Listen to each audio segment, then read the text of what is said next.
छत्रपती संभाजी महाराज भाग 3. त्यांना केवळ मुघल साम्राज्याशीच सतत संघर्ष करावा लागला नाही, तर अंतर्गत विरोध आणि षड्यंत्रांचाही सामना करावा लागला. त्यांच्या आयुष्यात काही असे क्षण आले जेव्हा त्यांचे आणि त्यांच्या वडिलांचे मतभेद झाले. काही काळ ते मुघलांच्या छावणीतही राहिले, पण लवकरच त्यांना आपली चूक कळली आणि ते परत आले. छत्रपती म्हणून संभाजीराजांचे शिवाजी महाराजांच्या दरबारातील अनुभवी मानकऱ्यांशी अनेकदा मतभेद होऊ लागले. संभाजी महाराजांचा अमात्य अण्णाजी दत्तोंच्या कारभाराला सक्त विरोध होता.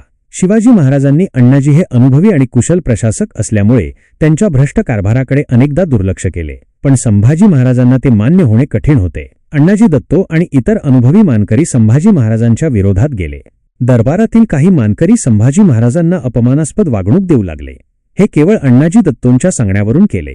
त्यांच्या विरोधामुळे त्यांना शिवाजी महाराजांबरोबर दक्षिण हिंदुस्थानच्या मोहिमेवर जाता आले नाही. तसेच शिवाजी महाराजांच्या अनुपस्थितीत संभाजी महाराजांचे हुकूम पाळण्यास अष्टप्रधान मंडळाने नकार दिला. त्यामुळे शिवाजी महाराजांना कोकणातील शृंगारपूरचे सुभेदार म्हणून संभाजी महाराजांना पाठवावे लागले. संभाजी महाराजांबद्दल अजून माहिती घेण्यासाठी माझ्या चॅनलला सबस्क्राईब